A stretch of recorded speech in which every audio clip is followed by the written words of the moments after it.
What kind of chores? Did you do any chores when you were younger?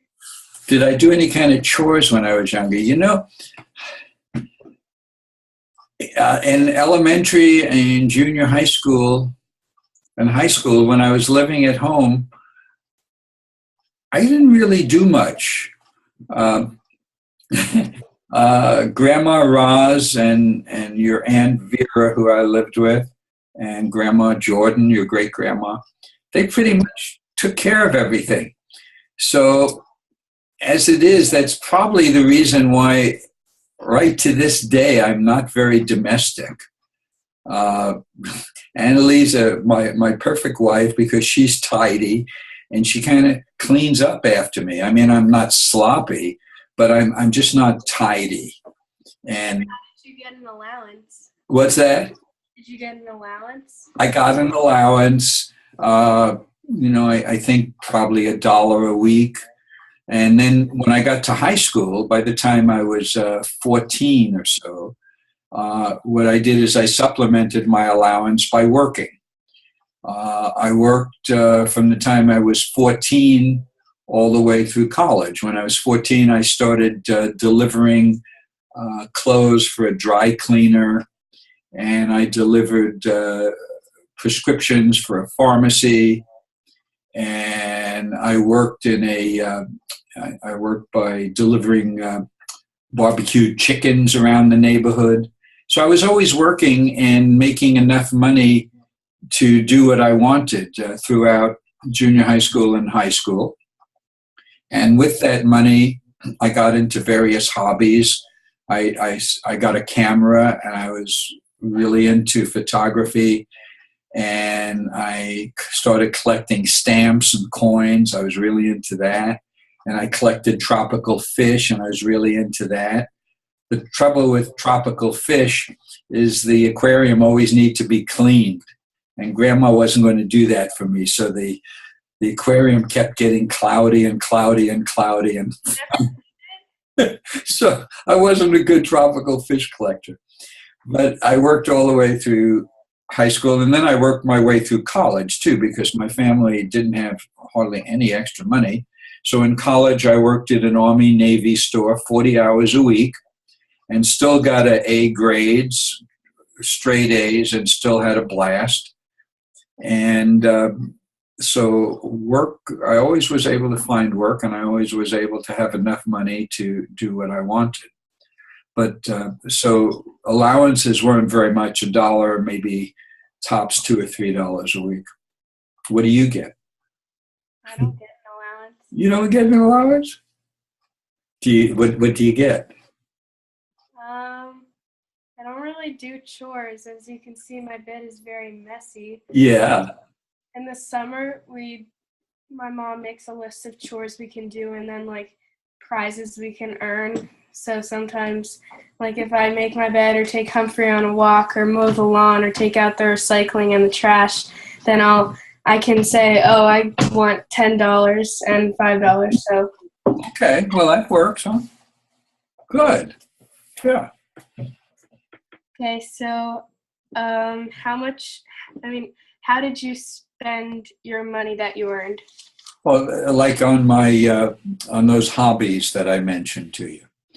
And then when I got to high school and started dating a little bit, then I'd spend it on dates. Go to the movies, or pretty much just we went to the movies or to a dance or something.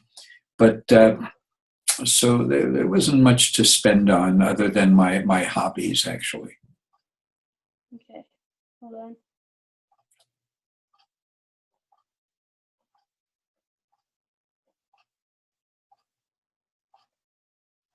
What was the good wage for teenagers to make in your time? What was the wage? Yeah, that teenagers usually made. Oh, I can tell you exactly. It was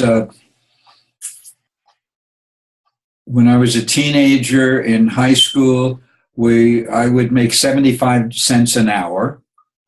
That was a minimum wage at that time for kids, and you really couldn't work in New York unless you had working papers. So you had to be 15 to get your working papers.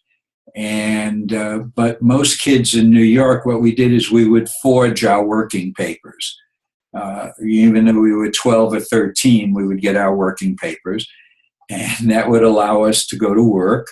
And we'd make about 75 cents an hour. And then, of course, we would make tips. So let's say I would deliver a barbecued chicken or a dry cleaning suit and maybe or a prescription from the drugstore, and you make about an extra quarter if people were really generous when we made these deliveries. Okay, so the next topic is prices. Is what? Prices. Prices? What things cost. Uh-huh. So the examples that she wants us to ask are, like, if you remember how much foods cost, like bread, milk, also clothes, movies, candy bars, and gas. Well, a loaf of bread was about 12 cents, and a carton of milk, I think, was about 25 cents that I remember. And the movies were 25 cents, but when you went to the movies, you would see 2 or 3 feature films. Wow. And a cartoon and a cereal of like Superman or Jack Armstrong or Roy Rogers. 5 cents? Yeah, 25 cents. Wow. Yeah. Now it's like $8. I know, isn't that amazing? So we saw a lot of movies, tell you that. Okay, how about clothing? Clothing, let's see. A good suit, like that suit I wore for my bar mitzvah, is probably about $20. T-shirts were probably about $1. Dress shirts, maybe $2. Shoes, maybe about $8 to $10. It was sure a lot less than it is now. A lot less than it is now. What about pants? Pants? Pants? Did you say pants? Pants, how much did they cost? Oh, probably about $3 or $4. Okay, and candy? Candy was a nickel. Wow. Did you get candy for free since you owned the candy store? I certainly did. Got a lot of candy for free and read a lot of comic books for free. Got a lot of sodas for free. It was pretty terrific. Okay, and the last one is gasoline. Gasoline, when I got my first car, which was probably around 1960 or so, gasoline would have been about 35 cents a gallon. Yeah. We've had a lot of inflation ever since.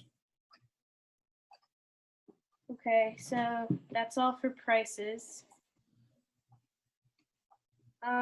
Oh, did you have to pay any fees for school? No. Well, of course, when I went to college, the tuition for college at the state university that I went to in Binghamton probably was about $200 a semester, or $400 a year at that time. And when I went to medical school in Syracuse, the tuition, I think, was probably about $600 a semester or $1,200 a year.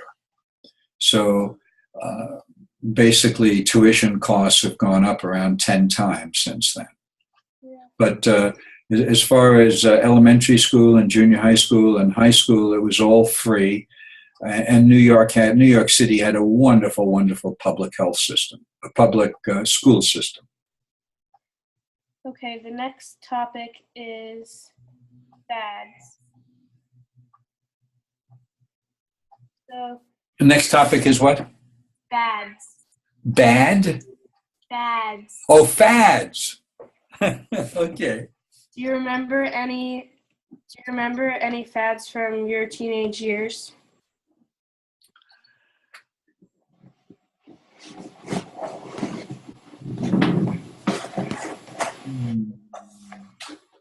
Well, well, yeah. Oh, we had a fad. We everybody wanted to be like James Dean, who is an actor who used to wear these cool leather jackets, black leather jackets, and then Elvis Presley would wear the black leather jacket. So one fad was wearing black leather jackets with zippers on it.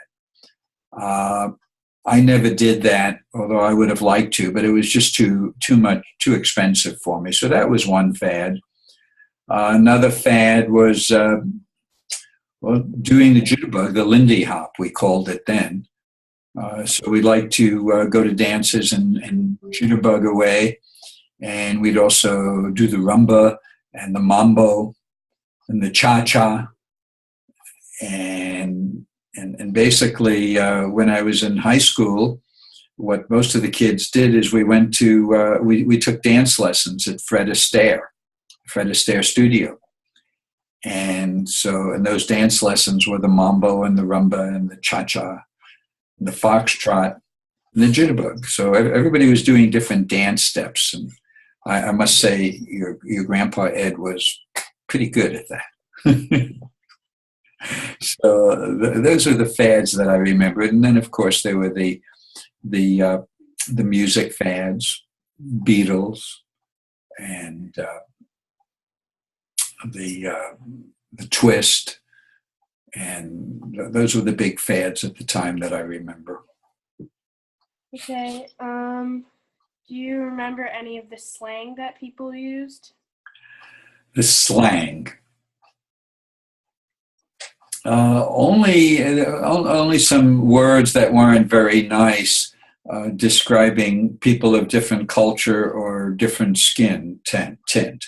So that was about it. But at that time, people were just using slang without thinking twice about it. Now, of course, we're much more civil and civilized. So, yeah, I don't remember much slang other than cursing at times. We probably cursed more then.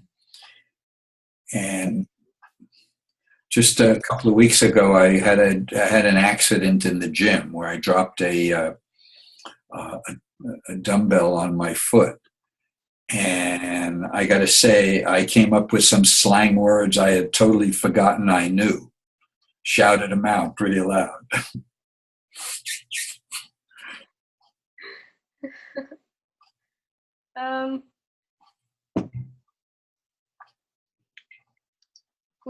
Were leather jackets the main clothing that were popular?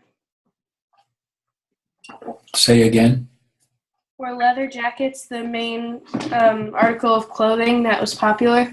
Well, at that time we had the leather jackets, we had the pegged pants. Before they were bell-bottom pants, which flared out at the bottom, we had pegged pants, which were made very thin around the ankle. So we had pegged pants. Oh, we had a fad of, we were all wearing pink shirts and black knit ties. That was a big one. That's about all I remember.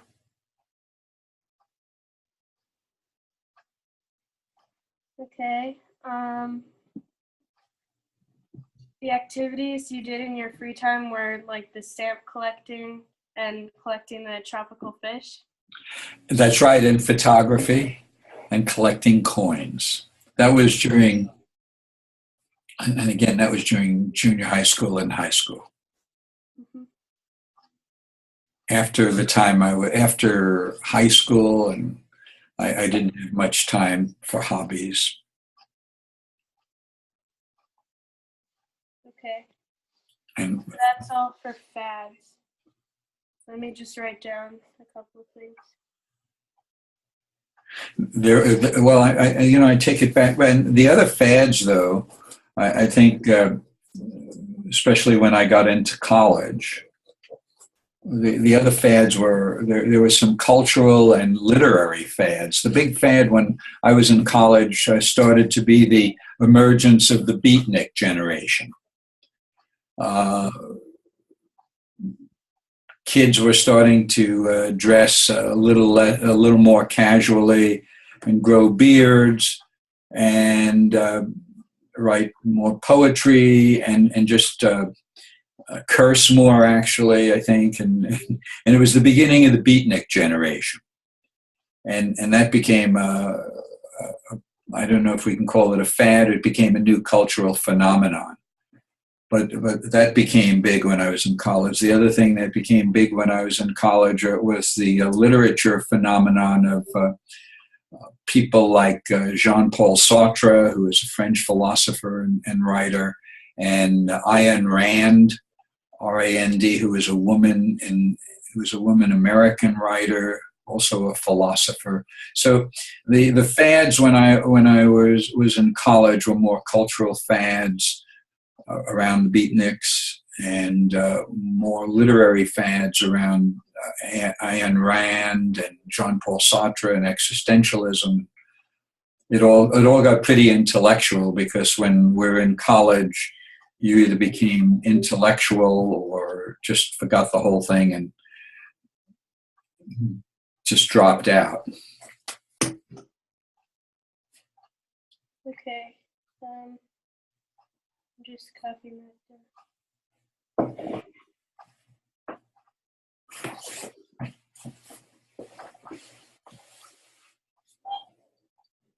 How you doing? Do you need to take a break? Nope. God, you're a good interviewer. My gosh. Okay.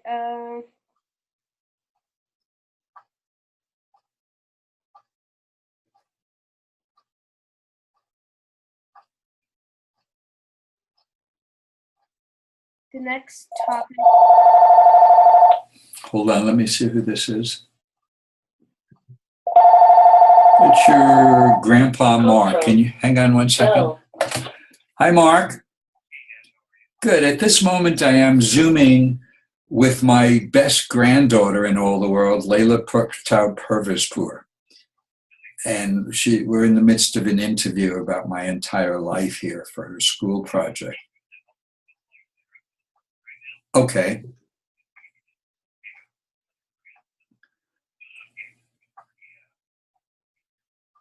Let's talk later. Thanks. Okay. Okay, so the next topic is transportation. Transportation.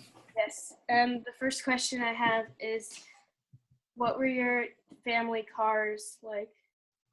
Did you have family cars? Well, I remember in 1955 or so, 30, 40, when I was about, I think when I was about 17 or 18, my father got his first car, which I think was a 53 or a 54 Ford.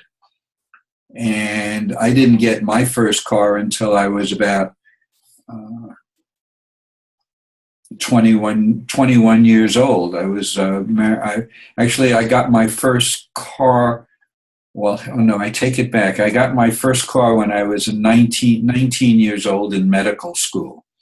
My roommates and I pooled our money, and all we could afford was a used black hearse. You know what a hearse is? It's one of those long black cars that they use for funerals.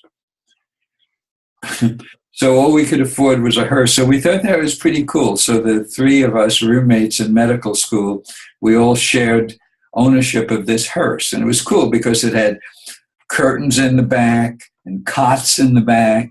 And it was great. We had fun. We had some fun times. We had parties there and dates there and everything. And so my first car was a hearse. I don't think your mom knows that even. And after that, my next car was a yellow Volkswagen convertible that Grandma Roz and Grandpa Max and Grandpa Danny gave Grandma Karen and I when I graduated medical school. So we took off to California in a sweet-looking yellow Beetle convertible. And my car after that was a nice red Mustang convertible that I used to go back and forth to the hospital with. And so those were my cars back then. Okay. Did you ever go on road trips or vacations with your family? For about when I was in elementary school and junior high school and high school, we always went to the Catskill Mountains for 2 weeks during the summer. And we would stay at a bungalow colony where there were a lot of other families. And it was kind of what most middle class Jewish families did in New York. You just went to the Catskills for 2 weeks in the summer to swim, play baseball, and see what trees and woods were like. So that's what we did. Okay. Public transportations and their costs. Now you rode subways and the subway. Yeah, cars, buses, and subways when I was growing up were between 5 and 10 cents, and then you could get transfers between the subways and the buses for free. So you could pretty much get around all of New York City for an entire day for 5 or 10 cents. Wow. Okay. Your first train and plane ride, and how much did it cost it? First train ride. Well, there was the subway trains in New York, so we took those all the time, and that got us all over the city. And my first plane ride was I don't remember, but I know when I did have it, it was a pretty dignified affair. You got dressed real nicely, and probably wore kind of a suit and tie. And the attendants were called stewardesses at that time, and everybody was very polite and civil. Do you remember if it was expensive or? Not very much. I remember maybe plane fare may have been $45 or $50 at that time to go from one end of the country to another, or maybe 75, but not a lot. Okay. So that's transportation. Next, we have entertainment. What? Entertainment. Entertainment. I remember I wrote down some stuff from when you were showing me all the pictures.